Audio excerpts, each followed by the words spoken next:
মুখ্যমন্ত্রী মমতা বন্দ্যোপাধ্যায়ের উদ্যোগে সূচনা হলো 3 দিনব্যাপী লোক সংস্কৃতি ও আদিবাসী সাংস্কৃতিক কেন্দ্র আয়োজিত লোকনৃত্যের কর্মশালা ও অনুষ্ঠান।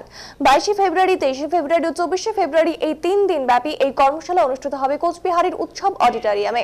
প্রদীপ প্রজ্বলনের মাধ্যমে এই কর্মশালার শুভ সূচনা হয় শনিবার দুপুর 3টে নাগাদ। আজকের এই কর্মশালায় উপস্থিত ছিলেন সাংসদ জগদীশ চন্দ্র বর্মা বসুনিয়া, ডিপিএসসির চেয়ারম্যান।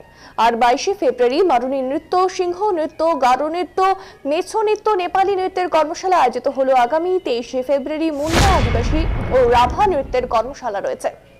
ও সবশেষে 24 ফেব্রুয়ারি চণ্ডী নৃত্য, ভান্ডি নৃত্য, বৈরাতি নৃত্যের কর্মশালাও রয়েছে।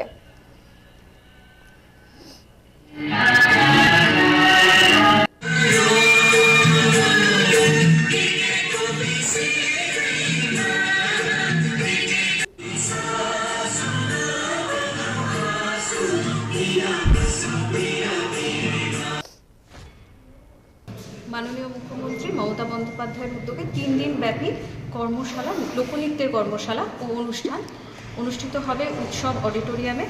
আজ 22 ফেব্রুয়ারি তার শুরু এবং 24 ফেব্রুয়ারি সোমবার অবধি এটি চলবে।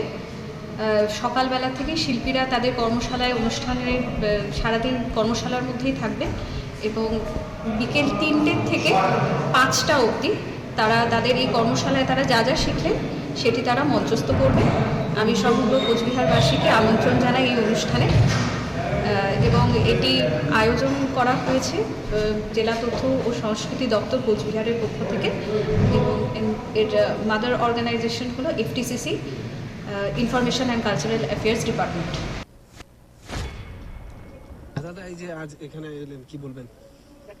এই অনুষ্ঠান পশ্চিমবঙ্গ সরকারের মাননীয় মুখ্যমন্ত্রী অনুপ্রেরণায় তথ্য সংস্কৃতি দপ্তর আয়োজিত লোকনৃত্যের কর্মশালা অনুষ্ঠান। এটা চলবে আজ, কাল এবং পরশু।